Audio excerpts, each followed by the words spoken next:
Hello everyone, कैसे हैं आप सब। Hope all are doing well and great. So आज हम अपने नेक्स्ट यूनिट की ओर बढ़ने जा रहे हैं। बहुत एक्साइटेड हूं बिकॉज आपकी जो सिलेबस है ना MC024 है वो ऑलमोस्ट हमारा कवर होने वाला है। आज हम 20 जो 11 यूनिट है वो करने वाले हैं। देन उसके बाद हम अपनी 12 यूनिट, देन उसके बाद अपनी 13, देन उसके बाद 14।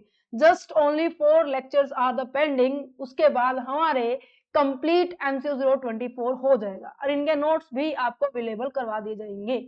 ओके, सो चलो स्टार्ट करते हैं। कहता क्या है MC024 का ये यूनिट नंबर 11 क्या कहता है।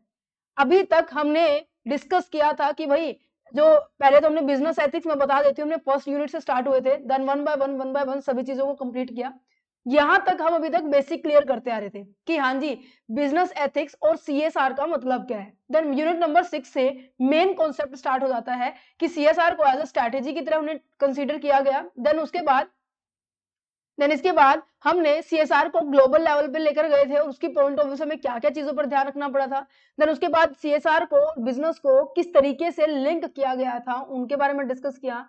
देन उसके बाद हमने यूनिट नंबर जो हमारी 9 थी जिनके अंदर हमने डिस्कस किया कि जो CSR का इंडियन कंटेक्स्ट के अंदर कैसे क्या रोल है, किस तरीके से रूल रेगुलेशंस बनाएंगे। देन उसके बाद हमने CSR के लेजिस्लेशंस पढ़े थे, पॉलिसी गाइडलाइंस पढ़े थे। दैट मींस कि जो जो टर्म एंड कंडीशंस बोली गई थी कि भाई ये कंपनी को तो फॉलो करने पड़ेंगे और ये कब से आया था, राइट। और इन्हीं के बेसिस पर इन्हीं चैप्टर को आगे प्रोसीड करता हुआ ये आपका ये जो यूनिट नंबर 11 है, मैंने आपको बताया था हर एक ब्लॉक में जो चैप्टर्स होते हैं वो एक दूसरे से लिंक होते हैं। तो 8th 9th 10th 11 ये चारों के चारों चैप्टर एक दूसरे से लिंक्ड है। ओके, तो आज हम पढ़ने जा रहे हैं कि पब्लिक सेक्टर यूनिट किस तरीके से CSR के रिगार्डिंग कैसे ट्रीटमेंट दे रही है, पब्लिक सेक्टर यूनिट के अंदर कैसे ट्रीटमेंट है, कैसे रूल रेगुलेशंस है। थोड़े से लिटिल बिट डिफरेंस है बट मोस्ट ऑफ हमारे सिमिलर नजर आएंगे। अब यहाँ पर हमारा सारा का सारा काम किसके बारे में समझेंगे, पब्लिक सेक्टर यूनिट्स के बारे में सभी चीजें डिस्कस करेंगे। साथ ही साथ इसके प्रीवियस ईयर क्वेश्चंस भी डिस्कस करेंगे। यस एवरीवन, सबको पता है कि हाँ जी कॉर्पोरेट सोशल रिस्पॉन्सिबिलिटी क्या होती है, जो कि हम यूनिट नंबर 5 में हमने डिटेल में डिस्कस किया था। भाई देखो बिजनेस के मैं फिर भी थोड़ा सा रिपीट कर देती हूँ कि चैप्टर को स्टार्ट करने में एक एनर्जी आ जाए और दूसरा हम एक बेस हमें दोबारा से चीजें रिकॉल हो जाए कि हमने अभी तक किया क्या हुआ है। ओके, सो यहाँ पर समझते हैं जो बिजनेस है, बिजनेस ने क्या किया था। जो पहले के टाइम पे जो बिजनेस होते थे वो जस्ट ओनली प्रॉफिट मोटिव के लिए ही करते थे। दैट मीन्स कि जितनी भी एक्टिविटी हम परफॉर्म करेंगे उसमें हमारा भाई फायदा होना चाहिए। कहते ठीक है, ठीक है। फिर यहाँ पर जो फिर गवर्नमेंट ने उनके ऊपर नजर लगाई कि भाई ये तो क्या कर रहे हैं, कमा रहे हैं और दूसरा अपने घर लेके जा रहे हैं, तीसरा काम तो कर ही नहीं रहे हैं। दैट मीन्स सोसाइटी की तरफ तो ये कंट्रीब्यूट कर ही नहीं रहे हैं। तो इनके लिए एक कॉन्सेप्ट लाया गया कि भाई जो चीजें आप सोसाइटी से ले रहे हैं, क्या क्या चीजें ले रहे हैं। देखो चीजें रॉ मटेरियल बिजनेस है, मान लीजिए फर्नीचर का बिजनेस है या फिर गारमेंट्स का बिजनेस है, किसी भी तरीके का बिजनेस है, वो जो जो भी रॉ मटेरियल उनको यूज होगा वो कहां से ले रहे हैं, सोसाइटी में से ले रहे हैं। कहते हैं हाँ जी बिल्कुल। देन उसके बाद उस रॉ मटेरियल को फिनिश गुड्स में कन्वर्ट करने के लिए एम्प्लॉय कहां से आ रहे हैं, वो भी सोसाइटी से आ रहे हैं। कहते हैं ठीक है जी। देन उसके बाद वो सामान बिकेगा कहां पे, वो भी सोसाइटी में, कस्टमर इतने सारे हैं। कहते ठीक है। तो कहने का मतलब जो चीजें आप सोसाइटी से ले रहे हो तो आपका ये फर्ज बनता है कि आपकी कमाई में से कुछ हिस्सा आप अपनी सोसाइटी में भी कॉन्ट्रीब्यूट करें। तो यहाँ पे यही बातें लिखी गई है इंट्रोडक्शन में। एग्जाम में क्वेश्चन अटेम्प्ट ऐसे ही करना है। सबसे पहले आपको इंट्रोडक्शन लिखना है कि हाँ जी कि आपको पहले कॉर्पोरेट सोशल रिस्पॉन्सिबिलिटी का बताना है कि पहले क्या सिनारियो था। कंपनी जस्ट केवल किसके ऊपर फोकस कर रही थी, प्रॉफिट के ऊपर फोकस कर रही थी। देन उसके बाद धीरे धीरे करके बिजनेस का जो इंटरेस्ट है सोसाइटी की तरफ, अवेयरनेस की तरफ बढ़ता गया। फिर वहां पर जो CSR का कॉन्सेप्ट स्टार्ट हो चुका था। फिर यहाँ पे बोला गया कि बिजनेस केवल not think only about their is a profit के बारे में नहीं सोचेगी, उसे सोचना पड़ेगा about the society, environment and the all the peoples के अंदर। दैट मीन्स जितने भी सारे के सारे स्टेक होल्डर्स हैं उनके बारे में सोचना पड़ेगा। सो यहाँ पर जो इस यूनिट के अंदर जो हम खास बात जो पढ़ने जा रहे हैं, क्योंकि ये तो हम काफी लेक्चर से पढ़ते आ रहे हैं, खास बात क्या है जो कि इस यूनिट में फोकस किया गया है, इस चैप्टर में हम डिस्कस करेंगे जो CSR की जो गाइडलाइंस है ना, किसके लिए, पब्लिक सेक्टर एंटरप्राइजेस, जो सरकारी महकमा है उनके लिए, राइट। ऐसे एंटरप्राइजेस जो कि जिसके ऊपर गवर्नमेंट का बहुत ज्यादा कंट्रोल होता है, उनके लिए CSR की क्या गाइडलाइंस है। ओके, क्या क्या क्या पब्लिक सेक्टर जो एंटरप्राइजेज है वो प्लान कैसे करेगी कि उसको सीएसआर को इंप्लीमेंट कैसे करेगी, उसको किस तरीके से इवेल्युएट क्या करेगी। लिटिल बिट डिफरेंस है, बाकी चीजें सिमिलर है जो कि हमने नॉर्मल कंपनीज के अंदर में डिस्कस किया था।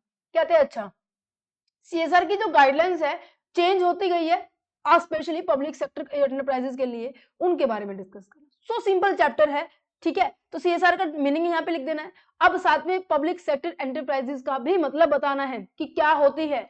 वो सारी की सारी कंपनी जो कि कंट्रोल और संभाली जाती है गवर्नमेंट के थ्रू, जैसे कि आपके पास oil and natural gas corporation है, जैसे कि आपके पास नेशनल थर्मल प्लांट जो थर्मल पावर कॉर्पोरेशन है। BHEL का मतलब होता है Bharat heavy electrically limited company आपकी। नेक्स्ट जाता है steel authority of India limited है।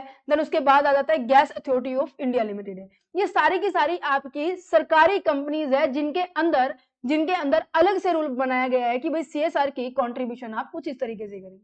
मैंने इन सबकी फुल फॉर्म आपको नीचे भी प्रोवाइड कर रखी है, तो इनको आप रीड कर सकते हैं, इवन याद भी करना चाहिए क्योंकि एग्जाम्पल के पॉइंट ऑफ व्यू से आपको बहुत बार देखने को मिलेगी।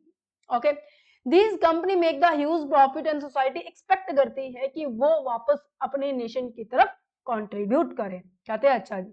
नेक्स्ट जाते हैं social responsibility of the business. Business की सोशल रिस्पॉन्सिबिलिटी क्या है। Business is not and the economic activity, it's a social duty. इस चैप्टर में बोला गया है कि जो बिजनेस है वो आपकी इकोनॉमिक एक्टिविटी नहीं है, मींस कि आप केवल पैसा कमाने के बारे में बात नहीं कह रहे, हमें यहाँ पर अपनी सोशल ड्यूटी को भी परफॉर्म करना है। कहते हैं अच्छा सोशल ड्यूटी का मतलब क्या हुआ।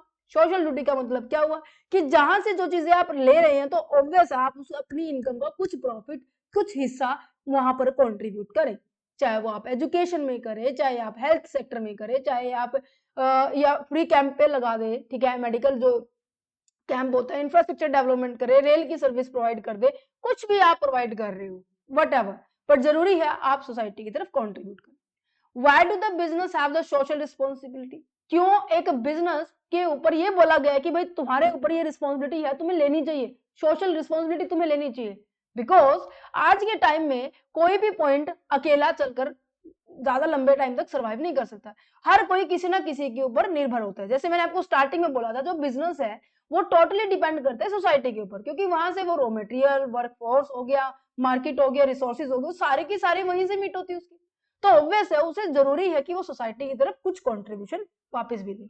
ये बात की जाती है, इन्होंने कहा कि जो गांधी जी का जो थॉट से जो ट्रस्टीशिप का जो हमने कॉन्सेप्ट पढ़ा था unit number I think evolution में पढ़ा था, इंडियन कंटेस्ट में, हाँ इनमें पढ़ा था कि जो गांधी जी ने बोला था कि जो बड़े जो रिच फैमिलीज हैं, ठीक है, जिनकी वेल्थ बहुत ज्यादा स्ट्रॉन्ग पोजीशन है उनकी, उन्होंने कहा था कि अपनी वेल्थ को ना तुम इस तरीके से यूज करो जिससे कि अपना जो बिलो पॉवर्टी जो सेक्टर है ना, ठीक है, ऐसे एरिया जहां पर अभी तक डेवलपमेंट की रिक्वायरमेंट है, ठीक है, ऐसे एरिया जहां पर अभी तक जो बेसिक नीड होती है ना, रोटी कपड़ा मकान की, अभी तक वो पूरी नहीं हुई ना, तो आप अपना पैसा वहां पर लगाए कि उनकी भी हेल्प हो जाए और हम सबके अंदर इक्वालिटी है। गांधी जी ने इस तरीके से अपना एक कोट डिजाइन किया था। कहते हैं अच्छा, तो इस वजह से जितने भी जो वेल्दी पर्सन थे, ठीक है, इंडियंस के जितने भी बिजनेसमैन थे, वो इस कोट से इंस्पायर हुए थे, उन्होंने क्या किया था, अपने पैसे को डोनेट किया था।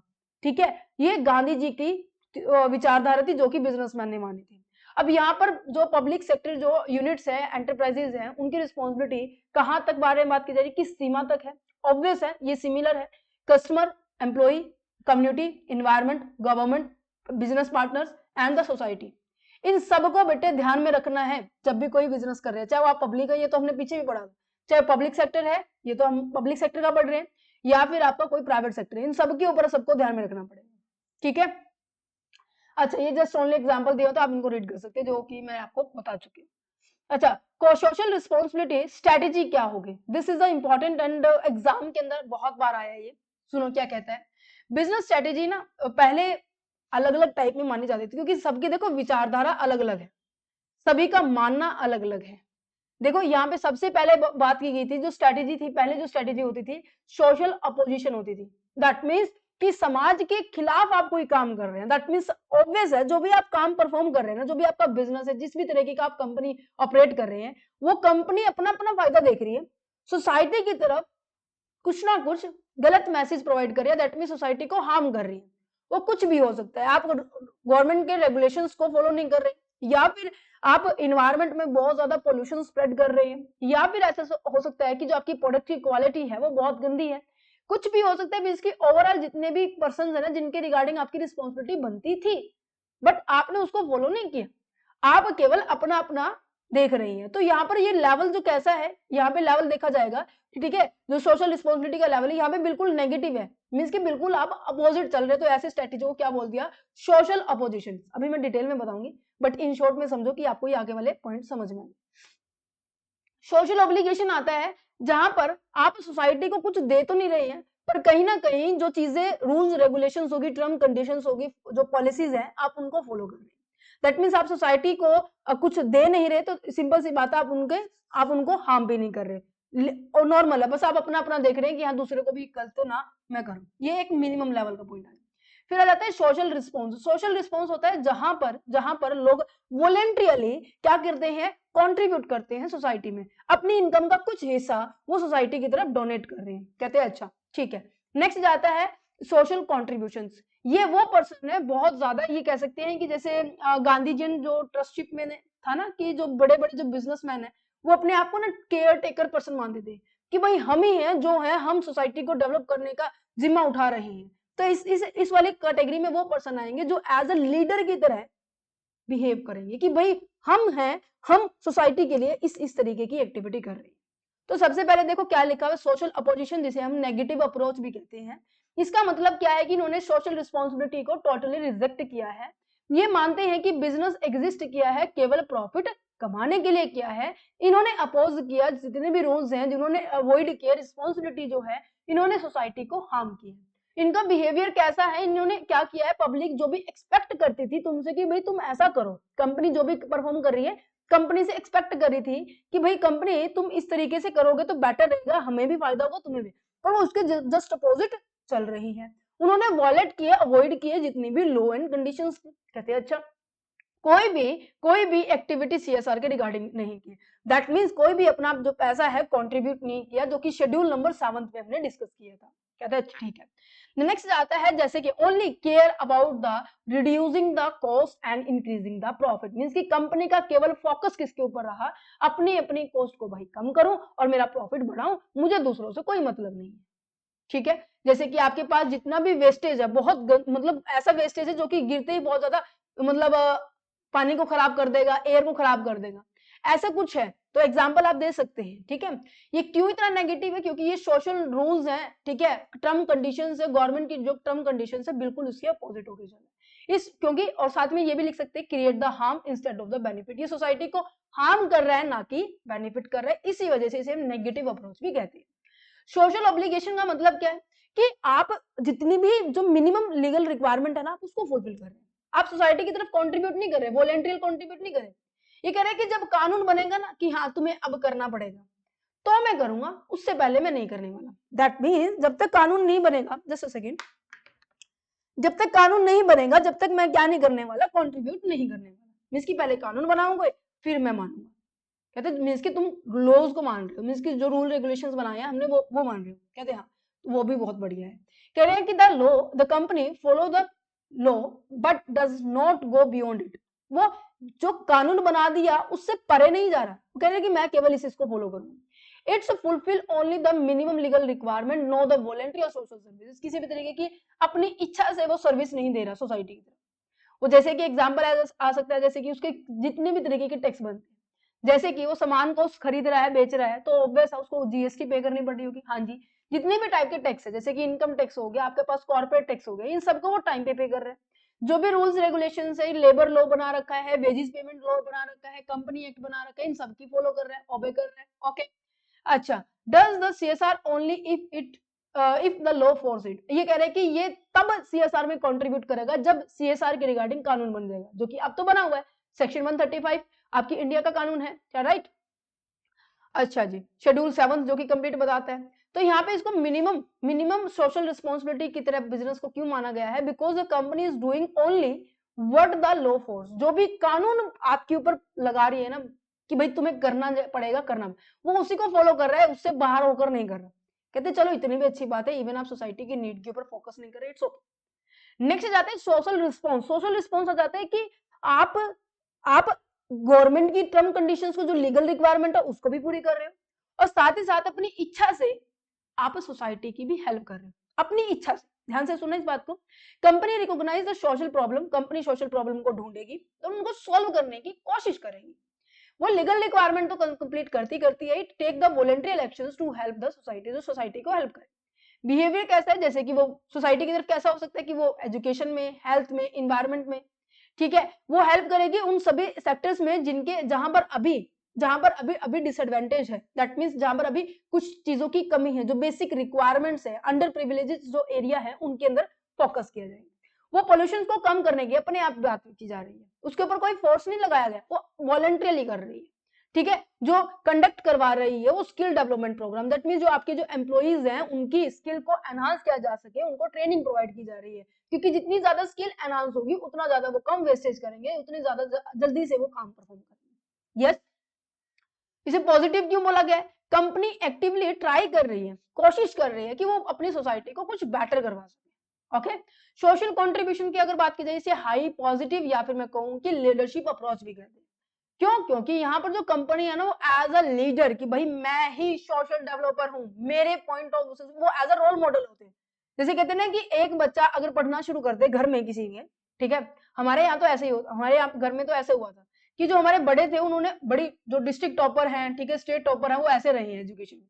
उनको देख देख कर जो छोटे हैं उनके मन में भी ऐसा आने लगा कि भाई हम भी इस तरीके से अचीवमेंट हासिल करें, तो ये एज ए रोल मॉडल बन गए हैं, ठीक है। जैसे कि जैसे जो ज्यादा कंट्रीब्यूट करता है उसको देख देख कर ये होता है ना कि हाँ भाई हम भी कंट्रीब्यूट करें, हम भी ये करें, तो ये ऐसी कंपनी जो एज ए रोल मॉडल की तरह काम करती है, राइट। अच्छा, इनका बिहेवियर कैसा रहता है? लार्ज स्केल जो सोशल वेलफेयर प्रोग्रामिंग ये ऑर्गेनाइज करते हैं, लॉन्ग टर्म इन्वेस्टमेंट करते हैं, कि लंबे टाइम की कि आप बिल्कुल जड़ से खत्म करना चाह रहे हैं किसी चीज की, किसी कोई प्रॉब्लम को, ठीक है। ये इंस्टीट्यूशन सेटअप करते हैं, जैसे स्कूल हो गया, हॉस्पिटल हो गया, रिसर्च सेंटर हो गया, हेल्थ एजुकेशन सेंटर हो गया, और आपकी इन्वायरमेंट को प्रोटेक्ट करने के लिए भी हो गया। ओके, तो यहाँ पे इनके अंदर आ जाते हैं एक एग्जाम्पल, जो कि आपकी ब्रिटिश राज में भी मैंने आपको बताया था ना, कि ऐसे एक industrial families, business industrial families आती है जो कि बहुत ज्यादा स्ट्रॉन्ग होती है, जैसे टाटा हो गया, एनटीपीसी हो गया, ठीक है, एंड द इंफोसिस फाउंडेशन।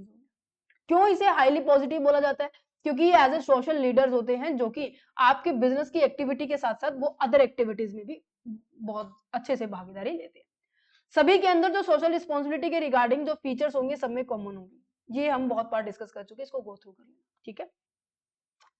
अच्छा जी, नेक्स्ट जाते हैं social responsibility toward the different groups. यहां से हर बार बेटे क्वेश्चन पेपर में आया है, बड़े ध्यान से सुनना, और ये इजी भी है। क्यों इजी है? क्योंकि हम इसको बहुत बार कर चुके हैं। सुनो ध्यान से, क्या कहते हैं कि जो सोशल रिस्पॉन्सिबिलिटी बनती है किसी भी कंपनी की, उसके अंदर कितने बंदे होते हैं, कैसे कितने तरीके के ग्रुप होते हैं, डिफरेंट ग्रुप्स कौन कौन से होते हैं? सबसे पहले तो वही भाई जिसने पैसा लगाया हुआ है, जिसे हम शेयर होल्डर कहते हैं। Yes everyone, just a second, I think there is a problem, ठीक है। तो सबसे पहले तो वही पार्टी होती है जिन्होंने क्या किया हुआ, कंपनी में पैसा लगाया हुआ है। जैसे कि मैं कहूँ कि मेरे पास मेरी कंपनी है, XYZ नाम से मेरी कंपनी है, ठीक है। मैंने इंफॉर्मेशन स्प्रेड की पब्लिकली कि भाई मेरी कंपनी के शेयर्स आ रहे हैं, और एक शेयर मेरा कितने का है? एक शेयर मेरा 10 रुपए का है। जो भी लोग इंटरेस्टेड होंगे मेरी कंपनी की तरफ, मेरे कंपनी के अंदर पैसा लगाएंगे। मैंने कहा कि मान लीजिए ये सारे के सारे बंदे आ गए, ABCDEFGH सारे आ गए, ठीक है।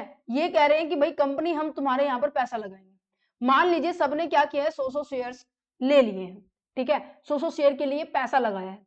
तो यहाँ पे सबने कितने रुपए दिए होंगे? सबने सबने 1000 रुपए दिए होंगे, ठीक है। कंपनी इनसे क्या लेगी? पैसा लेगी। दूसरा, इनको क्या प्रोवाइड कर देगी? इनको एक सर्टिफिकेट प्रोवाइड कर देगी, जिसे हम शेयर सर्टिफिकेट कहेंगे। जिन जिन पर्सन के पास ये शेयर सर्टिफिकेट होगा उन्हें हम बोला जाता है शेयर होल्डर, जो किसी कंपनी के शेयर को होल्ड करते हैं, और इन्हें हम इनडायरेक्टली इन्हें हम ऑनर भी कहते हैं, जो इक्विटी शेयर होल्डर होते हैं। ये तो सबको पता होगा, बट मैंने इसलिए समझाया है क्योंकि इसके अंदर जो पॉइंट्स लिखे जाएंगे ना, वो इनके राइट्स के बारे में लिखे जाएंगे। इनके राइट्स क्या है भाई? जो इन्होंने, क्यों किसी कंपनी में लोग पैसा इन्वेस्ट करते हैं? कुछ रिटर्न लेने के लिए करते हैं ना। जो भी इन्होंने इन्वेस्टमेंट किया, मान लीजिए इन्होंने क्या किया, इन्वेस्टमेंट जो किया इन्होंने 1000 की बजाय मान लीजिए 1 लाख रुपए कर दिया, क्या ये किसी को ऐसे ही दे देंगे 1 लाख रुपए यूज करने के लिए? नहीं भाई, वो चाहेंगे कि भी 1 लाख के ऊपर कम से कम हमें 10,000 या फिर 5,000, 8,000, 10,000, 12,000 कुछ तो पैसा मिले इन रिटर्न में। यस या नो? तो आप इनको रिटर्न के पॉइंट ऑफ व्यू से लोग इन्वेस्ट करते हैं कि ऐसी कंपनी में इन्वेस्ट करेंगे जिनका रिटर्न सबसे अच्छा है और जो टाइमली दे देता है। यस, अच्छा, केवल रिटर्न के साथ साथ काम नहीं देखते ये भी देखते हैं कि भाई जिस कंपनी में आज हमने पैसा लगाया है वो आने वाले 5 साल में क्या परफॉर्म करेगी, उसकी शेयर की वैल्यू बढ़ेगी या नहीं बढ़ेगी, क्या वही 10 रुपए रहेगी या 6 रुपए जाएगी या फिर 100 रुपए चली जाएगी। ये भी मैटर करता है कि कंपनी कितनी ज्यादा ग्रोथ करती है। ये भी मैटर करता है कि कंपनी अपने रिसोर्सेज को कितनी बेटर तरीके से यूज कर रही है, क्योंकि ये बोला जाता है कि भाई जितना ज्यादा अच्छे तरीके से अपने रिसोर्सेज को यूज करेंगे उतने ज्यादा वेस्टेज कम होगी, जितनी ज्यादा वेस्टेज कम होगी उतना ज्यादा प्रॉफिट हमारा बढ़ेगा, जितना ज्यादा प्रॉफिट बढ़ेगा प्रॉफिट के पार्ट में से ही हम क्या बांटते हैं, शेयर होल्डर को डिविडेंड बांटते हैं। तो ये सब चीजों को देखेंगे, ऐसे नहीं है कि हाँ कंपनी बढ़िया प्रोग्रेस कर रही है एक चीज को देखेंगे, नहीं, सबको देखा जाता है। तो कंपनी की रिस्पॉन्सिबिलिटी बनती है कि भाई जो शेयर होल्डर्स है, ओनर है, उनकी तरफ क्या बनती है कि उनको जो डिविडेंड है वो फेयर मिले, मींस की जो इन्होंने इन्वेस्टमेंट कर रखी है उनकी इन्वेस्टमेंट का फेवरेबल उनको रिटर्न मिलना चाहिए। ये नहीं है कि आपने बताया था कि भाई आपको 10% रिटर्न मिलेगा, आप उनको दे रहे हो 6%, गलत बात है, 4% भी आपको साथ में देना पड़ेगा। प्लान ग्रोथ के बारे में अगर बात की जाए तो मींस की कंपनी को पता होना चाहिए कि कंपनी कितनी तरीके से वो ग्रोथ करेगी, कि how the growth steadily bye their is expenditure production product and the marketing, कि उनके शेयर की वैल्यू इंक्रीज होगी या नहीं होगी, वो उनके बारे में बात की जा रही है। Proper use of the resources, that means जो कंपनी के पास जितने भी तरीके के रिसोर्सेज होते हैं, 5M हो गए या अदर जो पॉइंट कॉन्सेप्ट हो गए, राइट, मनी हो गए, मटेरियल हो गए, मशीन हो गए, मैन पावर हो गई है, ठीक है, और आपके पास टेक्नोलॉजी है, जो भी आपके पास एसेट्स है, जो भी आपके पास गैजेट्स जितने भी हैं उनका बेहतर यूज करें। अगर मैन पावर को आपने ट्रेन नहीं किया तो वो अच्छे से मशीन नहीं चला पाएगा, मशीन नहीं चली तो ऑब्वियस वेस्टेज ज्यादा होगी, वेस्टेज ज्यादा होगी तो यहाँ पे क्या होगा, प्रोडक्शन टाइम पे नहीं होगा, प्रोडक्शन टाइम पे नहीं होगा तो प्रॉफिट भी नहीं होगा। यस या नो? तो यहाँ पे यही बात की जा रही है। अच्छा, ट्रांसपेरेंसी का मतलब क्या है, ट्रू फाइनेंशियल पोजीशन। देखो इन्वेस्टर जब भी कभी पैसा लगाते हैं ना कंपनी के अंदर, वो किसको देखकर लगाते हैं, एक बैलेंस शीट का नाम सुना है आप लोगों ने, बैलेंस शीट नाम सुना है, प्रॉफिट एंड लॉस अकाउंट सुना है, हाँ सुना होगा, लास्ट लेक्चर में भी देख सुना था हमने। यस या नो? लास्ट लेक्चर में मैंने आपको बताया था, चाहे आप कॉमर्स बैकग्राउंड से या नहीं है, फिर भी मैंने आपको बताया था कि हाँ जी बैलेंस शीट और आपकी प्रॉफिट एंड लॉस अकाउंट क्या होते हैं, यहाँ बताया था मैंने। यस एवरीवन, नजर आ रहा है? यस। तो इस स्टेटमेंट को आपको क्या करना पड़ेगा, बहुत अच्छे से ट्रू में रिप्रेजेंट करना पड़ेगा। ये नहीं है कि आप अपनी एसेट्स को ये कहेंगे कि भाई मेरी एसेट्स हो इतनी सारी है, मेरे को तो मैंने तो लोन ले ही नहीं रखा, मैंने तो किसी को पैसा देना ही नहीं है। भाई जो रियल स्टेटमेंट है वही आपको क्या करना पड़ेगा, फाइनेंशियल पोजीशन दिखानी पड़ेगी। फाइनेंशियल पोजीशन किससे पता चलती है, बैलेंस शीट से पता चलती है। ओके जी, जितने भी रिपोर्ट्स हैं, जितने भी करेक्ट अकाउंट्स हैं, जितनी भी पॉलिसीज हैं, उनके दिखाना पड़ेगा। क्यों? क्योंकि ट्रांसपेरेंसी का मतलब क्या है कि आप इंश्योर करें जो शेयर होल्डर्स है उनको ट्रस्ट हो जाए आपकी कंपनी सच में सच बोल रही है। ठीक है, अच्छा जी, नेक्स्ट जाता है रेगुलर कम्युनिकेशंस के बारे में बात की जाए तो रेगुलर कम्युनिकेशन का मतलब होता है कि जब भी आप कोई डिसीजन ले रहे हैं तो जरूरी है कि आपके जितने भी शेयर होल्डर्स हैं, जितने भी मेंबर्स हैं, जितने भी आपकी एम्प्लॉइज हैं, उन सबकी सुने भाई। कंपनी अगर कम्युनिकेट करके चीजें करेंगी तो सिंपल सी बात है बहुत अच्छे से परफॉर्म कर पाएगी। Company should inform the share holder about the profit, about the loss, about the decision, about the plan, about the report, about the meeting, सबके बारे में उसे बताना पड़ेगा। उसे बोला जाता है कम्युनिकेट करना, दैट मींस बताना। एक पार्टी क्या कर रही है दूसरे पार्टी के साथ अपने विचार को साझा कर रही है, राइट। अच्छा, सीएसआर की जो रिस्पॉन्सिबिलिटी है हमारे एम्प्लॉय की तरफ क्या रहने वाली है, भाई एम्प्लॉय क्या चाहेगा। अब मैं आप लोगों को कहूं कि आप लोगों को मैं मेरी ऑर्गेनाइजेशन में अपॉइंट करना चाह रही हूँ, ठीक है, तो आप लोग क्या एक्सपेक्ट करेंगे मेरे से, यस एवरीवन, क्या एक्सपेक्ट करेंगे मेरे से आप कहेंगे कि मैम हमारी जो सैलरी है हमें टाइम पे मिल जानी चाहिए, कहते हैं हाँ जी। अगर हमें किसी भी चीज की जो स्किल की रिक्वायरमेंट होगी आप हमें प्रोवाइड करेंगे, कहते हैं हाँ जी। दूसरी तीसरी बात क्या है, आपको आपको रिक्वायरमेंट होगी कि जहां पे मैं काम कर रहा हूँ वहां का इन्वायरमेंट अच्छा होना चाहिए। ये नहीं है कि वहां पे बहुत ज्यादा स्मेल आ रही है, यहाँ पे आप सुटेबल नहीं है। जैसे क्लास के अंदर अक्सर मैं इसका एग्जाम्पल देती हूँ कि इन्वायरमेंट क्यों इतना मैटर करता है किसी चीज के ऊपर कंसंट्रेट करने के लिए। अगर मैं कहूँ कि मैंने जैसे टेबल प्रोवाइड किए हैं बच्चों को, अगर वो टेबल क्या है सुटेबल नहीं है, बैठने में अनकंफर्टेबल है, तो बच्चों का जो ध्यान है वो बिल्कुल डाइवर्ट हो जाएगा, वो मैं जो पढ़ा रही हूँ उसके ऊपर नहीं जाएगा। तो जरूरी है एम्प्लॉय को भी एक प्रॉपर इन्वायरमेंट मिलना चाहिए जहां पर वो काम कर रहे हैं, राइट। तो एम्प्लॉय की तरफ यही सोशल रिस्पॉन्सिबिलिटी बनती है। ये क्या होगी, जैसे कि फेयर वेजेस हो गए हैं कि उनकी जो उनकी सैलरी उनके काम, उसकी स्किल, उनके इंडस्ट्रियल स्टैंडर्ड के हिसाब से उन्हें मिलनी चाहिए। अच्छा, स्किल डेवलपमेंट के बारे में बात की जाए, अगर ट्रेनिंग की रिक्वायरमेंट हो तो उनकी स्किल को अपग्रेड करने के लिए आपको उनको ट्रेनिंग भी देनी पड़ेगी। अच्छा, इन्वायरमेंट भी मैटर करता है, जॉब की सिक्योरिटी। जो जो जो बच्चे अभी फिलहाल 25 से 30 साल की या 30 से प्लस, 30 से चलो 35 मान लेते हैं, 25 से 35 साल की जो उम्र में है जो अभी जनरेशन, उनको बड़े डर लगा रहता है कि हाँ जी मेरी जॉब प्राइवेट सेक्टर में है, मुझे कभी भी फायर किया जा सकता है। एक जॉब का स्ट्रेस बना रहता है कि भाई मैंने हमेशा अपना अच्छा परफॉर्म करना है। इस स्ट्रेस में कहीं ना कहीं लोग ज्यादा अनस्टेबल रहते हैं, अपने आप को स्विच करते रहते हैं, कभी इस जॉब से कभी उस जॉब से। प्रमोशन अपॉर्चुनिटी भी प्रोवाइड करें, इक्वल प्रमोशन देना पड़ेगा। अगर आपके सामने 10 एम्प्लॉई है, बड़ा अच्छे से परफॉर्म कर रहे हैं, ठीक है, आप बाहर से अपॉइंट ना करके जो पहले ही अपने एग्जिस्टिंग जो एम्प्लॉई है उनको अपॉर्चुनिटी दो, भाई ये पोस्ट है, अपना टेस्ट की तैयारी कर लेना, तुम्हें पहले मैं ऑफर दे रहा हूँ, देन उसके बाद में बाहर से अपॉइंट करूंगा। कहते हैं अच्छा, तो अपॉर्चुनिटी पूरी देनी चाहिए प्रमोशन की। Toward their is a customer की तरफ क्या क्या क्या रिस्पॉन्सिबिलिटी होगी किसी कंपनी की, कस्टमर क्या जाएगा। अब आप अपने आप को कस्टमर बना लो, जब भी आप किसी कंपनी का सामान खरीदने के लिए जा रहे हैं तो आप क्या एक्सपेक्ट करते हैं, यस एवरीवन, क्या एक्सपेक्ट करते हैं कि जो जिस भी गुड्स का जितना प्राइस हो मुझसे उतना ही बोला जाए। ये नहीं है कि जैसे क्या किया जाता है कि अक्सर जो गिफ्ट गैलरी के अंदर होता है वो उसके अंदर डबल ट्रिपल मार्जिन होता है, पता है तुम्हें? मैं बताती हूँ तुम्हें, अगर किसी को नहीं पता तो आज तुम एक्सप्लोर करके भी देख सकते हो। जो चीजें 250-300 रुपए की आती है वो तुम्हें मार्केट में 1000-1100 रुपए की आपको सेल करने का रेट बताया जाएगा, जो कि सरासर गलत है। ठीक है भाई, तुम कमाओ, पर ऐसे थोड़ी नहीं कि तुम इतना इतना ज्यादा, हाउ, तुम्हारा तो ऐसे मन नहीं भरेगा, नीड अ मोर मोर मोर मोर करके तुम लोग तो ऐसे कस्टमर्स की जेब काट लेंगे, जो कि सरासर गलत है। तो यहाँ पे यही बोला गया है कि कस्टमर क्या एक्सपेक्ट करता है कि भाई बढ़िया क्वालिटी दो, क्वालिटी के हिसाब से पैसे भी चार्ज करो, ये नहीं कि पैसे इतने और क्वालिटी इतनी, तो गड़बड़ हो जाएगी। अगर कोई प्रोडक्ट है तो उसके बारे में उसको डिटेल इंफॉर्मेशन जानने का पूरा अधिकार होता है कि भाई ये प्रोडक्ट की कौन यूज कर सकता है, कितने टाइम तक यूज कर सकते हैं। अक्सर ये कंपनी क्या करती है, लेबलिंग के ऊपर शो कर देती है expiry date, manufacturing date and even how to use the product. ये सारी की सारी चीजें हम क्या कर देते हैं, प्रोडक्ट के साथ हमें देनी पड़ती है, कस्टमर ये एक्सपेक्ट भी करता है, ठीक है। देन उसके बाद आ जाता है गुड्स सर्विसेज। गुड्स सर्विसेज का मतलब होता है कि जब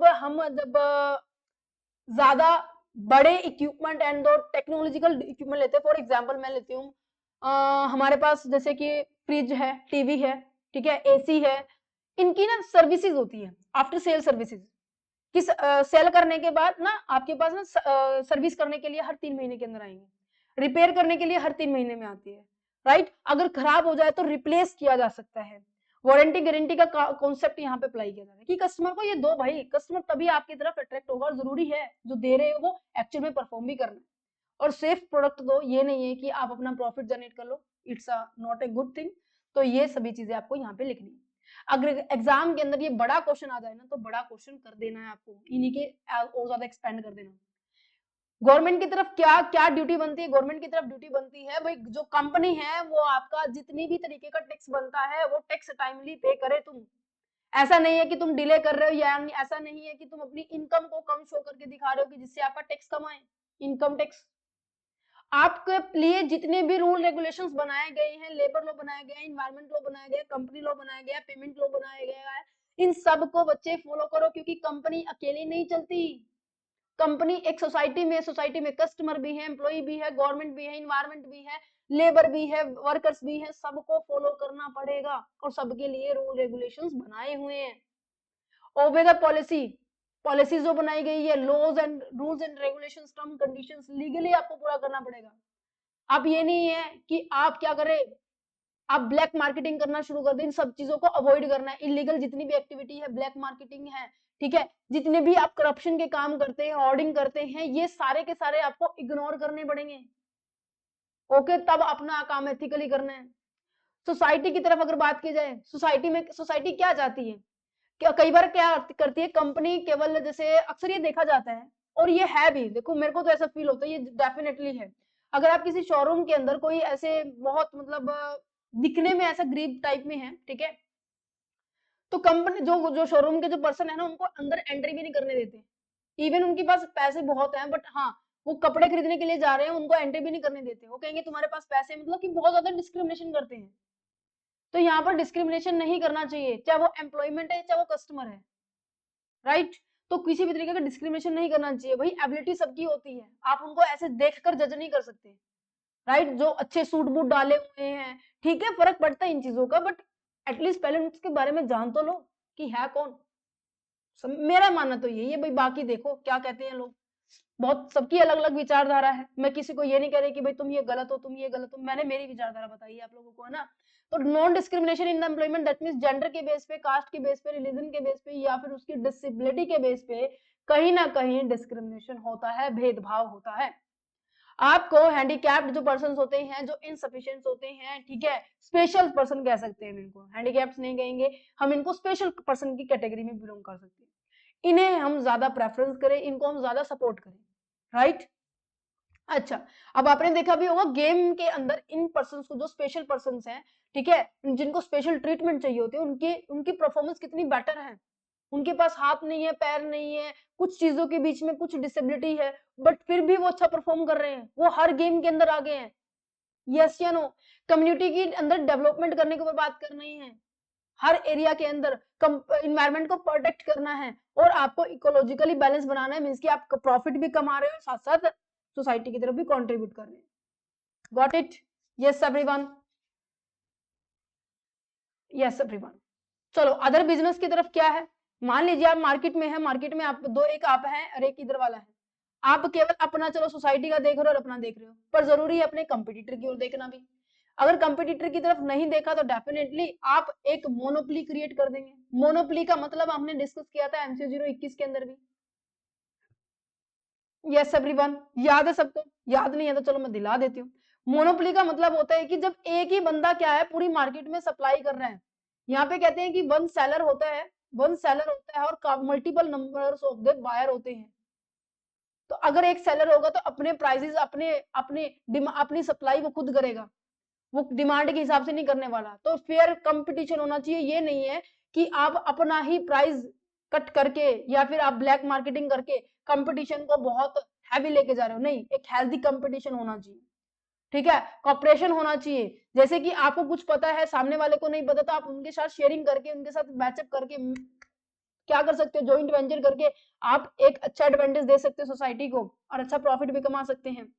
जो शेयरिंग रिसोर्सेज का मतलब क्या है, रिसोर्सेज क्या होते हैं बिजनेस के अंदर, ये तो है ही है, मैन पावर है, मशीन है, ट्रांसपोर्टेशन है, वेयर हाउसिंग है, इंफॉर्मेशन है, टेक्नोलॉजी है, ये सारी की सारी आप शेयर कर सकते हैं। अगर किसी को बहुत दूर से लेकर आनी पड़ रही है, तो अगर आपके पास है, जैसे इंफॉर्मेशन और टेक्नोलॉजी आपके पास है, तो उनकी शेयरिंग करनी चाहिए कि फेयर कंपटीशन बना रहे। Improve the efficiency, efficiency that means आप अपनी जो कॉस्ट है उसको कम करें।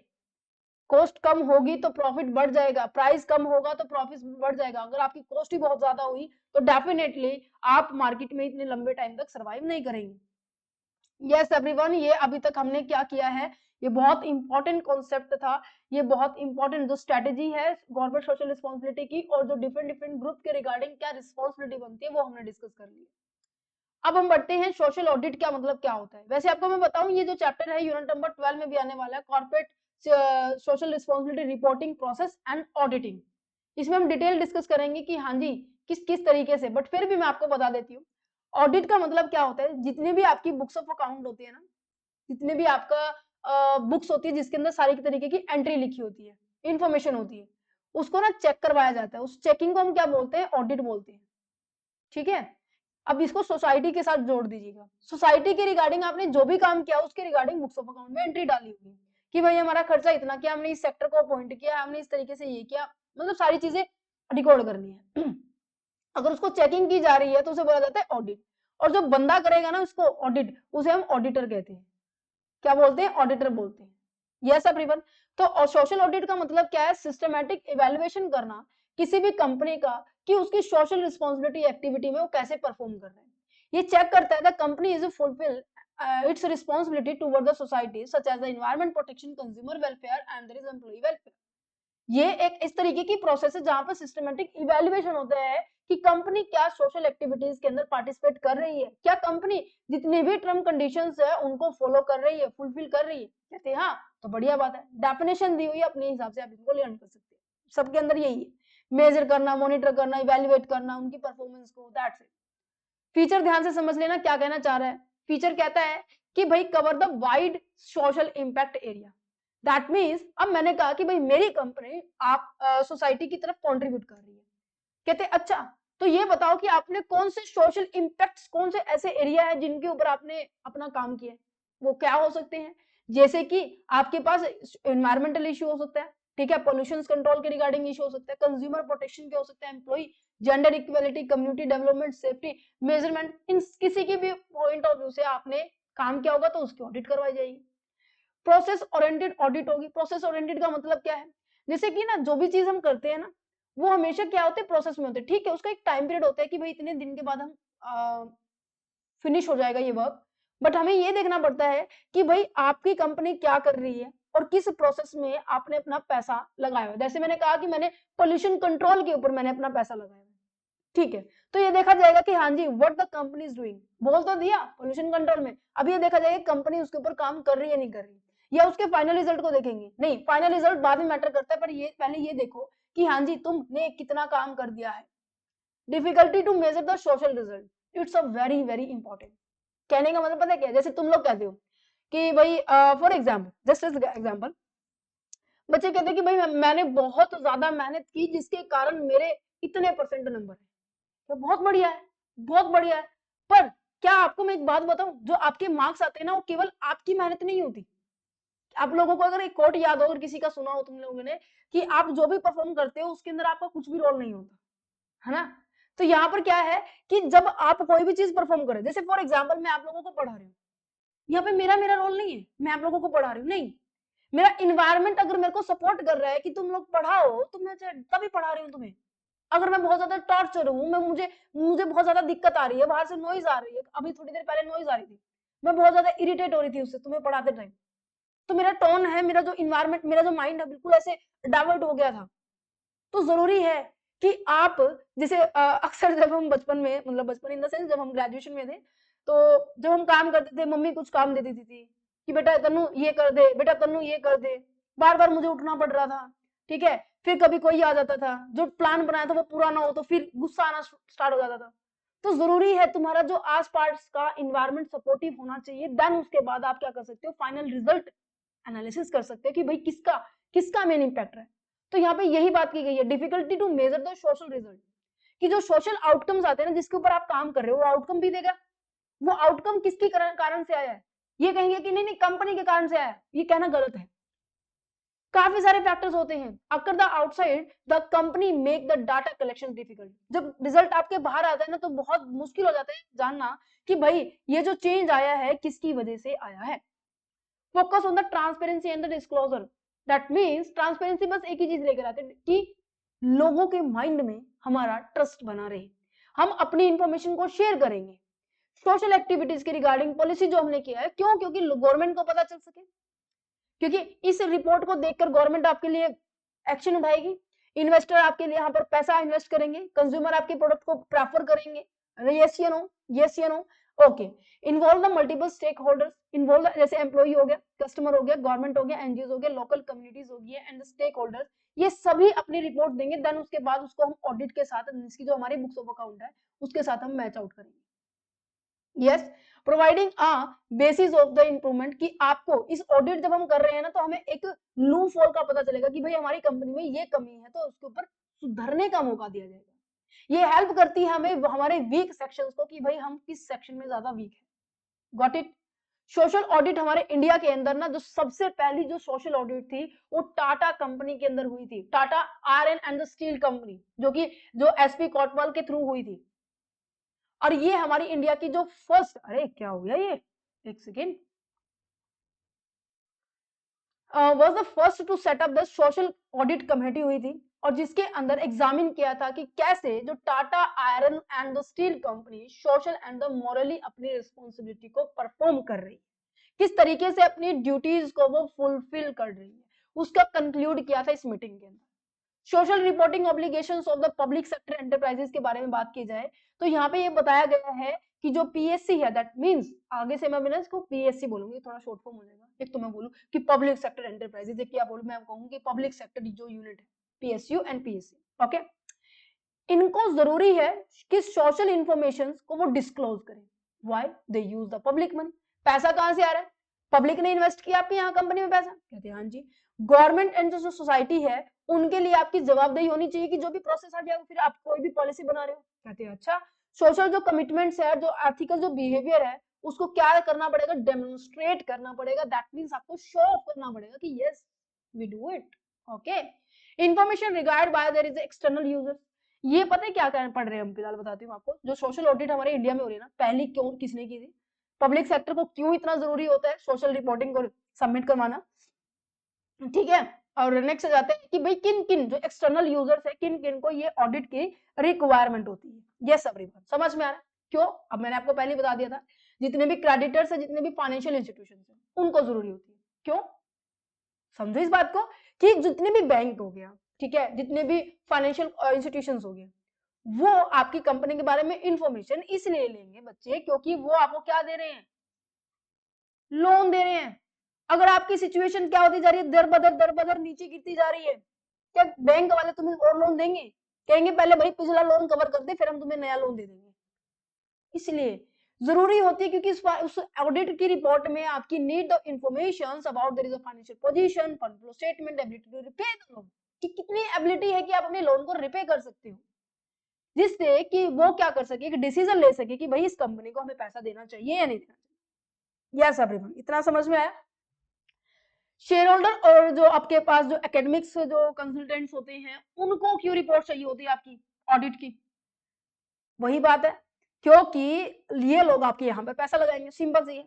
गवर्नमेंट को क्यों जरूरी होती है? गवर्नमेंट को सोशल ऑडिट रिपोर्ट इसलिए जरूरी होती है कि गवर्नमेंट ये देख सके कि भाई इस कंपनी के अंदर ये लो फॉल से काम हो रहा है, हमें इसके रिगार्डिंग क्या करना पड़ेगा, पॉलिसी बनानी पड़ेगी। क्या आपको याद है कि पहले जैसे कि आपको आई थिंक मैंने यूनिट नंबर 9 में, जस्ट अ सेकंड, हाँ यूनिट नंबर 9 में हमने डिस्कस किया था कि जो सीएसआर है, अरे जो सीएसआर है वो पहले क्या था, एक एज अ दान माना जाता था कि बड़े दान करना, ठीक है, दान करके उनसे कुछ ना लेना एक बहुत बड़ी बात मानी जाती थी, है ना। धीरे धीरे करके गांधी जी के टाइम पे क्या आया, यहाँ पे बोला गया कि अगर तुम दान करोगे ना, मीन्स कि आप डोनेट करोगे, तो डेफिनेटली हमारे मार्केट में इक्वलिटी आएगी। ठीक है, देन उसके बाद यहाँ पर जो चेंज आया, यहाँ पर इसको एज अ लिबरलाइजेशन के टाइम पे इन्होंने क्या किया था, अच्छा पोस्ट इंडिपेंडेंट के टाइम पे नहीं, हाँ लिबरलाइजेशन के, यहाँ पे तो पीएसयू आ रहा है तो पब्लिक सेक्टर है। लिबरलाइजेशन के टाइम पे क्या किया था, जो प्राइवेट सेक्टर था ना, उसने उसने क्या किया था, वो बस प्रॉफिट मोटिव से मतलब रखा कि भाई हमारी सोशल रिस्पॉन्सिबिलिटी क्या है कि बिजनेस के अंदर प्रॉफिट कमाना। तो यहाँ से लूप होल का पता चला कि भाई कंपनी ने सीएसआर को तब एज ए सेकेंडरी ऑप्शन माना है कि हम बाद में डालेंगे, पहले हम प्रॉफिट कमाएंगे। यस, तो इसी वजह से गवर्नमेंट को नई पॉलिसीज बनाने के लिए भी क्या है, ऑडिट रिपोर्ट की जरूरत होती है। जो ट्रेड यूनियन है और जो इन्वायरमेंटल है, इनको क्यों जरूरी होता है? क्योंकि इन्हें डाटा, जो आपकी जो ट्रेड यूनियन कौन होती है, जो समाज, जैसे मैंने आपको यूनियन बताया था, लेबर यूनियन होती है, ठीक है, एम्प्लॉयमेंट यूनियन होती है। मीन्स की जैसे कि पूरी क्लास है आपकी और क्लास के अंदर 2 मॉनिटर होते हैं, ये एज अ लीडर होते हैं। ये पूरी क्लास क्या है, यूनियन है, राइट। और ये पूरी क्लास के नाम पे अपने आप को रिप्रेजेंट करेंगे कि भाई मैं यहाँ से आया हूँ, मेरे ग्रुप की ये इच्छा है, इसको पूरा किया जाए। अब इसी तरीके से ट्रेड यूनियंस होती हैं, इस तरीके का यूनियन बना होता है ट्रेड वालों का। इस तरीके से जो पॉलिटिकल, जो आपके पास जो लीडर्स होते हैं, वो क्या करते हैं, कंपनी की ऑडिट मीटिंग में अटेंड करेंगे और वो मुद्दा उठाएंगे जो उनके ग्रुप को दिक्कत होगी, जैसे कि वर्किंग कंडीशंस हो गए, वेलफेयर प्रोग्रामिंग हो गया, सेफ्टी स्टैंडर्ड्स हो गए। इन्वायरमेंट के अंदर तो ये सभी चीजें आ जाएंगी जो अभी तक हम पढ़ते हैं। Why the social audit is important? क्या अभी भी मुझे आपको बताना पड़ेगा कि क्यों सोशल ऑडिट जो है इंपॉर्टेंट है इतना? यस एवरीवन, अभी बताना पड़ेगा? नहीं, क्योंकि ऑडिट से एक ट्रस्ट बिल्ड होता है, ट्रांसपेरेंसी निकल कर आती है। यस, आप ये दिखाते हैं आप एथिकली और रिस्पॉन्सिबल हैं, सोसाइटी की तरफ आप डेफिनेटली सपोर्ट कर रहे हैं। यस, जिससे कि आपकी जो ब्रांड है और जो लॉन्ग टर्म तक आप सर्वाइव इजिली कर सकते हैं। That's it. Yes everyone, okay जी। नेक्स्ट जाता है ग्लोबल गाइडलाइंस क्या है to promote the CSR practices. जो ग्लोबली गाइडलाइंस की गई है ना, मींस की जो फॉरेन कंट्रीज है, यूनियन नेशंस हैं, ठीक है, इनकी गाइडलाइंस की बारे में बात की जा रही है। यूनाइटेड जो नेशंस हैं उन्होंने क्या क्या रूल्स एंड टर्म कंडीशंस बताई गई। सिंपल सिंपल सी है बात। पहले कहता है कि जो United Nations guiding principles on the business and the human rights, business और ह्यूमंस के राइट के ऊपर फोकस किया गया। इन्होंने कहा है कि जो रूल्स रेगुलेशंस है ना हर कंट्री में हर बिजनेस के ऊपर एप्लीकेबल होंगे, और यहाँ पर फोकस किया गया है कि हम प्रोटेक्ट करें, रिस्पेक्ट करें एंड जितनी भी प्रॉब्लम्स है उन रेमेडीज लेकर आए उनकी। हम ये इंश्योर करें कंपनी ह्यूमन राइट्स को अवॉइड नहीं करेगी। हम ये देखें कि किसी भी तरीके की हम वॉयलेशंस नहीं करेंगे, हम हर तरीके की रेमेडीज को प्रोवाइड करेंगे। अगर वॉयलेशंस आ जाती है तो हम किस तरीके से उसको शॉर्ट आउट करेंगे। हम वर्कर्स हो गए, कम्युनिटी हो गए, कस्टमर हो गए, उनको प्रोटेक्ट करेंगे। बातें वही हैं, बस हाँ नाम अलग अलग हो गया। ठीक है, जैसे ऊपर डेफिनेशन अलग अलग बंदे की बात कर रही थी, पर बात उनकी किस पे थी कि भाई क्या ऑडिट होती, सॉरी क्या पब्लिक सेक्टर क्या होती है, राइट। यूनियन नेशन ग्लोबल जो कम्पैक्ट जो है उन्होंने क्या कहा, उन्होंने 10 प्रिंसिपल्स इशू किए थे जिनके बेसिस पे उन्होंने काम करने के लिए बोला। The world largest CSR and the corporate citizenship ने इनिशिएट किया कि भाई आप इन 10 प्रिंसिपल्स के ऊपर फॉलो करें, और 10 प्रिंसिपल में से आपको जस्ट ये 4-5 के ऊपर ज्यादा फोकस किया गया है। इनके सब पॉइंट आपको याद रखनी है, आई थिंक इनमें सब 10 पॉइंट होंगे। इंटरनेशनल लेबर ऑर्गेनाइजेशन के बारे में बात की जाए, ये क्या कहते हैं, इंटरनेशनल लेबर ऑर्गेनाइजेशन, लेबर के ऊपर फोकस किया है। जो आपने पढ़ा था ना सीएसआर एंड जो आपके एम्प्लॉइज हैं, लेबर है, उनकी रिगार्डिंग क्या रिस्पॉन्सिबिलिटी बनती है, ये वही, ये एज इट इज वही पॉइंट है। अच्छा, जो आपके नेक्स्ट जाता है ओईसीडी, जो कि आपकी गाइडलाइंस प्रोवाइड करती है for the multinational enterprises, means की जो मल्टीपल कंट्रीज के अंदर अपनी एंटिटी सेटअप करते हैं उनके रिगार्डिंग बात की जाए। उनको बोला गया है कि भाई जो बिजनेस आप कर रहे हो ना एथिकल होना चाहिए, एम्प्लॉय की वेलफेयर होना चाहिए, कंज्यूमर का प्रोटेक्शन होना चाहिए, इन्वायरमेंट की सस्टेनेबिलिटी होनी चाहिए। ठीक है, देन उसके बाद किसी भी तरीके का करप्शन के अंदर पार्टिसिपेट नहीं करने वाले, और देन उसके बाद आप गुड गवर्नेंस की बारे में बात की जा रही है, इसकी जो rule regulation term conditions policies होती है एक पर्टिकुलर कंपनी की, उनको आप फॉलो करें। राइट, समझ में आ रहा है, समझ में आ रहा है। मींस की ये देखो जितने भी आपके कंपोनेंट थे ना, आप मैं आपको ट्रिक बता दूं उनको याद कैसे करने हैं। आपको ये लगेगा कि हम बार बार यही पढ़ते जा रहे हैं। ट्रिक्स सुनो मेरी बात, कंपनी के लिए जरूरी है इन सब के ऊपर ध्यान देना, तो इन सब की ना 3 से 4 लाइन याद करो, हर पॉइंट में आपको वही देखने को मिलेगा मोस्ट ऑफ। जैसे ही थोड़ा कॉन्सेप्ट चेंज होता है तो आप उसको भी चेंज कर दो, दैट्स इट, ज्यादा कुछ करने की जरूरत ही नहीं है। Social value international, that means जैसे कि आपका गैप अकाउंटिंग, जो accounting acceptance, general accounting acceptance principle होता था ना, इसको हमने सोशल के साथ कॉन्टेक्ट कर दिया। ठीक है, इसको हमने सोशल, जो आपकी जो सोशल एस्पेक्ट होते हैं उसके साथ हमने कनेक्टिविटी दिखा रहे हैं, तो यहाँ पे क्या आ गया, social journal accepted accounting principles बना दिए, जो कि चौकी छोकी जो कि क्या लेकर आएगी, कटिंग है भाई मेरे से तो ये accuracy, accountability and the transparency, that's it. और कंट्री कहां पर है, जहां पर आपकी मैंडेटरी होगी सीएसआर और सस्टेनेबिलिटी रिपोर्टिंग, जहां पर जैसे मलेशिया हो गया, ठीक है, डेनमार्क हो गया, ये सारी की सारी कंट्रीज है, फ्रांस हो गया, इंडिया भी इनमें से आती है। ओके, सीएसआर की जो गाइडलाइंस है इंडिया के अंदर क्या आएगी, क्या आपको मुझे ये बताने की जरूरत है। एनवीजी हम बहुत पहले से पढ़ते आ रहे, तो जो कि 2009 के अंदर आया था, 2009 के अंदर इसका कॉन्सेप्ट आया था। यस एवरीवन, याद है हमने यूनिट नंबर 9 में भी डिस्कस किया था। ओके जी, उन्होंने 9 प्रिंसिपल बताए थे कि कोई भी जब कॉर्पोरेट सेक्टर हमारा बिजनेस कर रहा है तो जरूरी है कि वो इन 9 के 9 पॉइंट्स के ऊपर बात करे, और यहीं से इंडिया के अंदर ये रूल बना था, मतलब कि यहाँ से एक सपोर्ट मिला था, नेशनल वॉलंटियर गाइडलाइंस के थ्रू सपोर्ट मिला था कि भाई जो सीएसआर है ना हमारी इंडिया के लिए वो मैंडेटरी होना चाहिए, पर एक लिमिट के बाद होना चाहिए, जो कि मिनिस्ट्री ऑफ कॉर्पोरेट अफेयर्स के अंडर रहकर बातें की गई थी। राइट, अच्छा, कंपनी 2013 के दौरान ये कंप्लीटली हमारा क्या बन गया था, ये लॉ बन गया था कि जो सीएसआर है अब हमारा कानून बन गया है कि भाई 2% आपको क्या करना पड़ेगा, आपको स्पेंड करना पड़ेगा सोसाइटी की तरफ। वो कब करना पड़ेगा, अगर अगर अगर आपकी जो नेट टर्नओवर है, नेट वर्थ है और नेट आपकी प्रॉफिट है, नेट टर्नओवर 1000 करोड़ से ज्यादा है, नेट वर्थ आपकी 500 करोड़ से ज्यादा है, और आपका नेट प्रॉफिट आपका 5 करोड़ से ज्यादा है। अगर आपका ऐसा है तो आपको जरूरी है इनमें से कोई भी कंडीशंस अगर फुलफिल हो जाती है तो आप उसके जो भी आप कमा रहे हैं उसका 2% आपको कंट्रीब्यूट करना पड़ेगा सोसाइटी की तरफ। ये स्पेंडिंग रूल बनाया गया। अच्छा, तो फिर उन्होंने कहा कि भाई अंजी कमेटी बनाओ। कमेटी कैसे बनती है, ये यूनिट नंबर हमने 10 में भी डिस्कस किया था कि भाई किस तरीके से क्या करती है गवर्नमेंट, शेल बनाती है और शेल बनाने के बाद हम आगे की ओर प्रोसीड करते हैं। यस एवरीवन, याद है आपको सभी को ये? अच्छा, देन उसके बाद पब्लिक सेक्टर एंटरप्राइजेस के लिए गाइडलाइंस 2010 वाली फॉलो की जा रही है कि यहाँ पर जो सीएसआर की जो पॉलिसी है वो स्ट्रक्चर्ड हो, मैंडेटरी कर दिया जाए कि हर एक को क्या करना पड़ेगा, सीएसआर के लिए बजट बनाना पड़ेगा और जितनी भी मॉनिटरिंग करनी है, इसकी बहुत जो जांच पड़ताल होती है कि हाँ ये नहीं है कि आप लोगों ने कहा कि हमने भाई पैसा लगा दिया है, तो जरूरी है उसके ऊपर मॉनिटर भी करो कि जहां बोला था वहीं पैसा लग रहा है या नहीं लग रहा है, उसकी रिपोर्टिंग भी आप पब्लिश करो और जो वेबसाइट है, ठीक है, वहां पर अपनी रिपोर्ट को डिस्क्लोज किया जाए जिससे कि लोगों का ट्रस्ट आप जीत सके, ठीक है, गवर्नमेंट को भी ये ना हो कि हाँ तुम लोग चीटिंग कर रहे हो, ठीक है। अच्छा, guidelines for the public sector enterprises, सुनो यहाँ पर ये ना एज इट इज सिमिलर है जो पब्लिक सेक्टर का है, बट यहाँ पर ना जैसे कि अनस्पेंट अमाउंट है, अनस्पेंट अमाउंट, अनस्पेंट अमाउंट का मतलब क्या है, जैसे कि मैंने बोला कि भाई मेरा तो 5 करोड़ रुपए मैंने बजट में लगाना है, मतलब सीएसआर में लगाना है, मैंने उसमें से 3 करोड़ रुपए लगाया, 2 करोड़ बच गए हैं, पीछे हमने क्या किया था भाई, उसका रीजन बताना है, फिर हम क्या करते थे कि ये देखते थे कि भाई आपका ऑन गोइंग प्रोजेक्ट है या फिर आपका अदर देन दैट मींस कि सिंपल प्रोजेक्ट है, तो उनकी ट्रीटमेंट अलग अलग होती थी, यहाँ पे ये ट्रीटमेंट अलग है, बाकी सारी चीजें सेम है।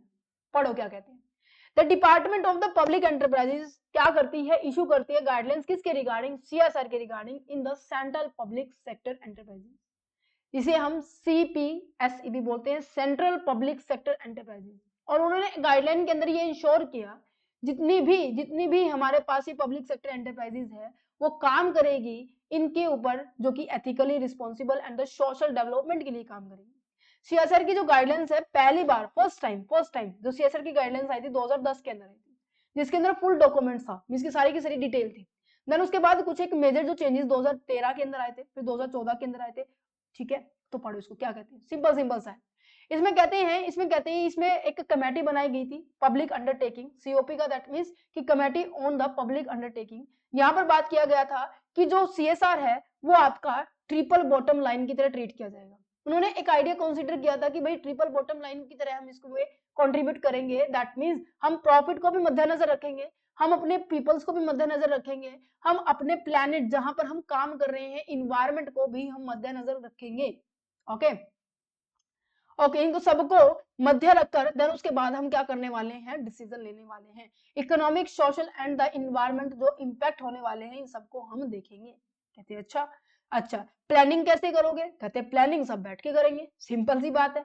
हर छोटी छोटी स्मॉल जो यूनिट्स हैं उनके पास पहुंचेंगे, मींस कि पहले उन एरिया को टारगेट करेंगे जहां पर अभी तक किसी ने उसके ऊपर काम नहीं किया, जैसे विलेज हो गया, ब्लॉक्स हो गए, लोकल कम्युनिटीज हो गई, कहते ठीक है, उनके ऊपर ना लॉन्ग टर्म का बिजनेस प्लान होगा, हमारा लॉन्ग टर्म का बिजनेस प्लान होगा, और वो प्लान करने वाले के लिए हम स्पेसिफिकली प्लान करेंगे कि भाई बिजनेस लाइन जो बेस लाइन क्या है, किस तरीके से हम सर्वे करने वाले हैं, जब भी हम किसी साइट के ऊपर पैसा लगाते हैं ना तो जरूरी होता है कि हम वहां पर पहले सर्वे करें, सर्वे करने से हमें बहुत सारी चीजों का पता चलता है, यस या नो, यस, जैसे कि मैं एग्जांपल दूं, जैसे शादी करने से पहले जो मम्मी पापा क्या करते हैं अपने बच्चों के लिए कंफर्म करते हैं कि भाई इस बच्चे का नेचर कैसा है, सोसाइटी से पूछवाते हैं कि भाई इस बच्चे का नेचर कैसा है, यस या नो, कि भाई लड़का कैसा है, लड़की कैसी है, नेचर वाइज कैसी है, स्वभाव कैसा है, ठीक है, काम कर लेती है नहीं कर लेती, तो हमें ये सर्वे ऑब्वियस हम हर जगह करते हैं, यस या नो, तो हमें बहुत सारी चीजें पता, अगर आपको उसके बारे में बहुत सारी अच्छी बातें लग रही है तो आगे कदम बढ़ाएंगे,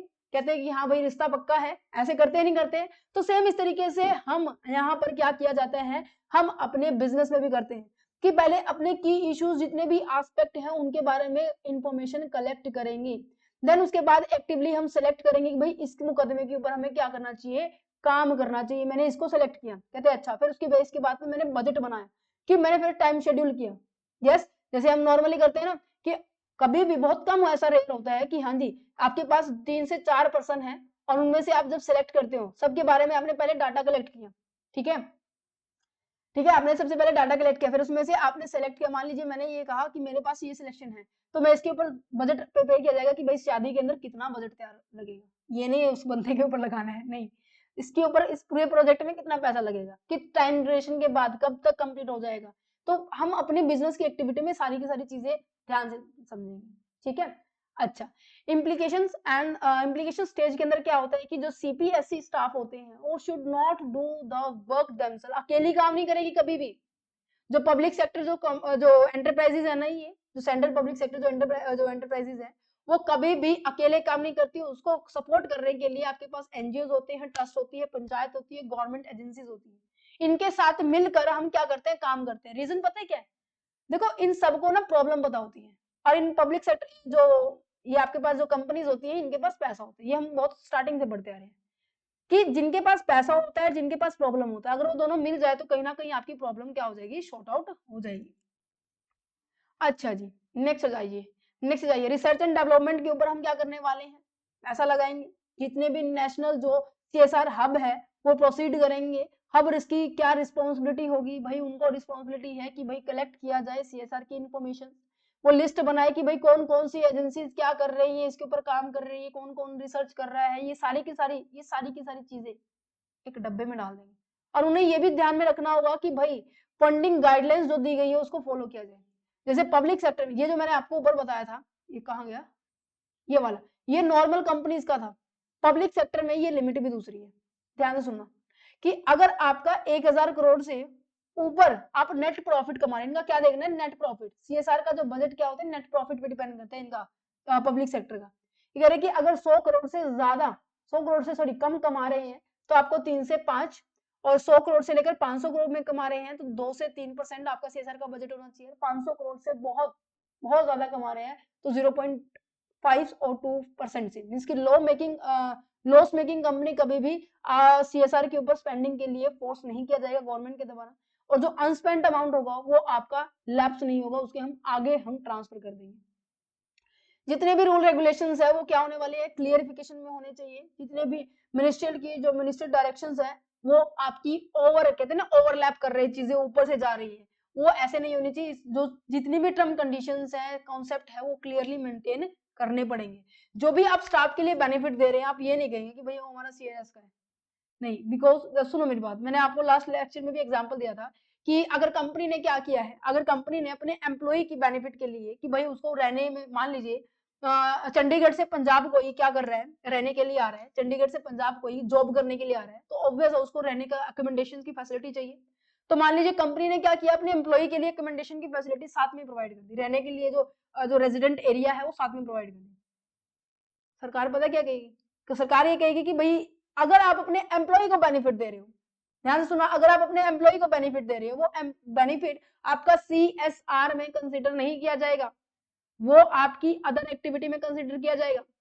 ओके, आप सर्वे करने वाले हैं, बेसलाइन सर्वे का मतलब क्या है कि before the starting the any project आप जरूरी है कि आप उसको बहुत अच्छे तरीके से इंस्पेक्ट कर ले।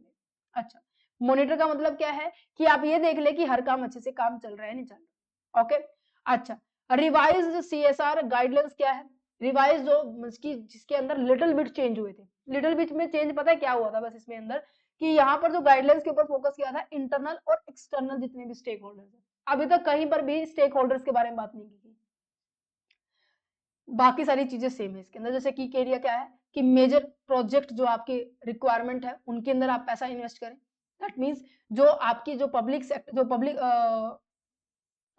सेक्टर जो एंटरप्राइजेस है वो क्या करे, at least one major development project के अंदर क्या करें, अपने पैसे को लगाएं।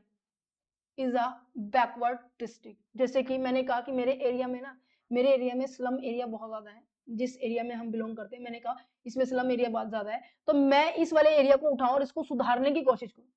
तो जो मेजर जो जिसमें ज्यादा जरूरत हो ना, मैं उसके अंदर पैसा लगाऊं।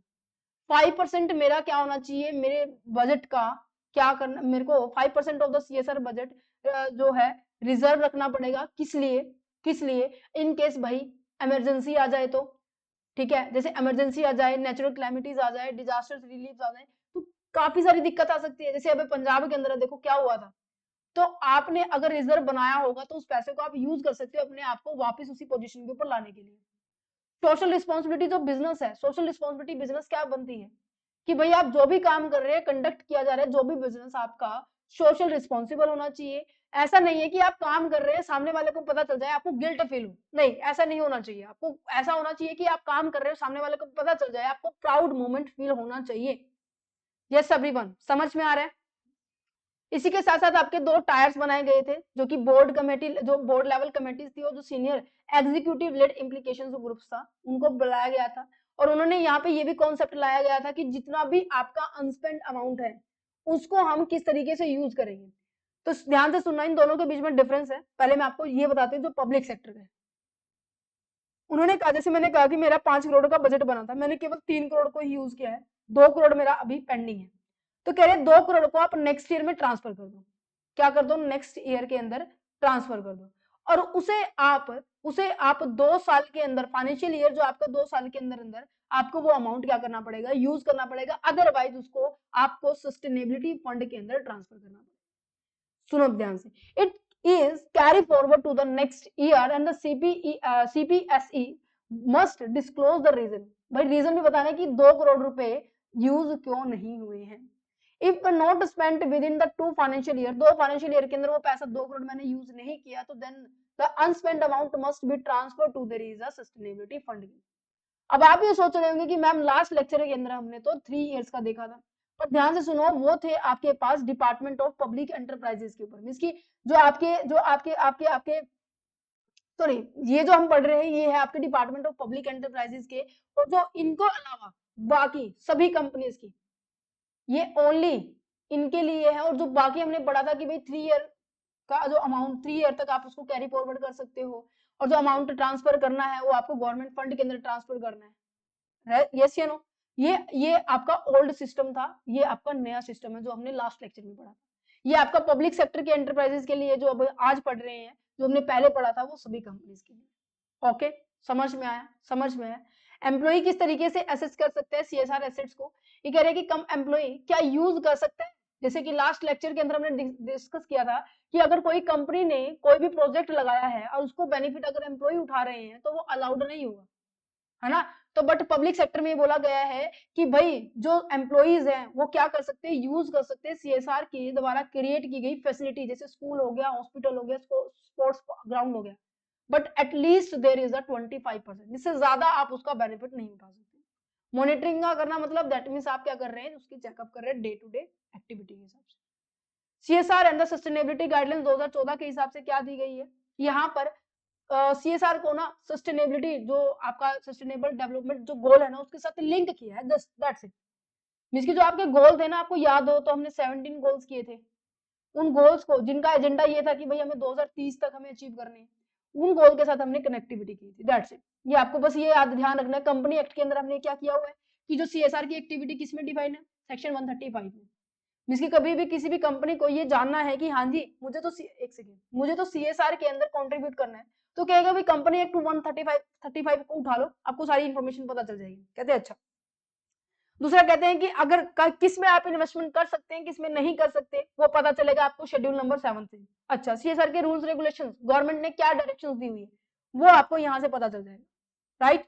फ्लेक्सिबिलिटी के बारे में बात की जा रही है। मैंडेटरी क्या है आपके पास कि सीएसआर के अंदर स्पेंडिंग, चाहे सभी की सभी all profit making companies, even आप अंडर सेक्शन 31 35 में आए या ना आए, अगर आप ज्यादा कमा रहे हैं, एक एक्सीड लेवल से कमा रहे हैं, ठीक है, तो आप अपना 2% का प्रॉफिट का 2% हिस्सा जरूर स्पेंड करने वाले हैं। अनस्पेंड अमाउंट का जो कॉन्सेप्ट है बजट का, वो आप एज इट इज रखेंगे जो हमने समझे। ये सिंपल सा है कि किन किन प्रोजेक्ट जो नेशनल की जो प्रायोरिटीज दी गई है उनके साथ आप अगर मैच करके प्रोडक्शन मैच करके अपना फंड का यूज करना है, ठीक है। अच्छा, ओके। ये क्या लिखा हुआ है? अच्छा, लोकल एरिया की प्रेफरेंस क्या है? ओके, अब मतलब जहां पैसा लगा रहे हो वो लोकल एरिया में आपने अपना प्रेफरेंस देना ही है।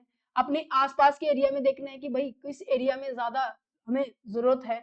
हमें कम्युनिकेशन करना होगा, दैट मीन्स लोगों से फीडबैक भी लेना होगा कि हाँ जी अब आपको कैसा लग रहा है, पहले ऐसा था, अब कौन से एरिया को आप चाहते हैं, मीन्स की उनकी क्या क्या चीजें को लेकर हमें कंसिडर करना है। कम्युनिकेट करके ही पता चलेगा कि किन किन चीजों में ज्यादा दिक्कत आ रही है, ठीक है। हमें जरूरी है कि हमारा जो प्रोजेक्ट है before the selecting the CSR project, जरूरी है उसकी असेसमेंट की जाए, उनका सर्वे किया जाए। ऐसे नहीं है कि आप ये कहिए कि भाई हम तो मल्टीपल प्रोडक्ट्स में लगे हुए हैं, कहते भाई वर्थ कोई नहीं दे रहा, कहते किसी का कोई फायदा नहीं है, आप एक काम कर लो, वो अच्छे से होना चाहिए, ठीक है। रिसेंट जो अमेंडमेंट्स है इसको गो थ्रू करना, ये इतना ज्यादा खास नहीं है। कंक्लूजन लिख के आ जाना है, बता देना है कि जो पब्लिक सेक्टर जो है आपका कंट्रीब्यूट कर रहा है actively to the national development के लिए, ठीक है, नेशन की किस में ज्यादा प्रायोरिटी है, किस में हम अपना स्टैंडर्ड जो गोल है हम उसके और प्रेफरेंस ज्यादा करेंगे, कि फिर इनको गोल को किस तरीके से हम अचीव करने वाले हैं with proper planning, monitoring and accountability के साथ साथ, वो सारी आपको शो करनी है, ठीक है। ये पूरे चैप्टर्स की प्लेलिस्ट दी हुई है बाकी अदर सब्जेक्ट्स की, तो आप उनको देख सकते हैं। क्वेश्चन अब समझ में आएगा, जून 2025 में सबसे ज्यादा यहाँ से क्वेश्चन आए हैं, share holder and the CSR के बीच में क्या रिलेशन है, और ये हमने यूनिट नंबर 5 से भी रिलेट किया था, बट एग्जैक्ट आंसर आपका यहाँ यूनिट में आ रहा है, ठीक है। Explain the different aspect of the corporate social responsibility toward the employ, transfer of the unspent amount आ गया होगा समझ में। अगर ये आंसर ना आप ना यूनिट नंबर 10 से भी कर सकती है। लेट मी शो यू यहाँ से कि भाई अगर ज्यादा स्पेंड कर दिया है, ठीक है, कम स्पेंड किया है, कम में फिर दो बायफोगेट कर देंगे, ये पूरा इस आंसर का इन शॉर्ट। अच्छा, ग्लोबल जो गाइडलाइंस है, ठीक है, आपने किस तरीके से सीएसआर की प्रैक्टिसेस लेकर आए हैं, ग्लोबल गाइडलाइंस क्या थी, CSR and the environmental protection के बारे में बात की जा रही है, stake holder versus the corporate social responsibility, stake holder and the corporate social responsibility. Questions बहुत सारे हैं जो कि रिपीट हो रहे हैं, उम्मीद करेंगे ये जो चैप्टर है आपको समझ में आ गया होगा। अब हम मिलते हैं हमारे नेक्स्ट यूनिट के अंदर कि corporate social responsibility process and the audit, कि ऑडिट में क्या होता है, नीड एंड स्कोप क्या होता है, जो अक्सर क्वेश्चन एग्जाम में पूछे जाते हैं। So thank you for watching this video, have a nice day and all the very best. बिल्कुल भी टेंशन नहीं लेनी, बहुत अच्छा जाएगा आपका एग्जाम, ठीक है।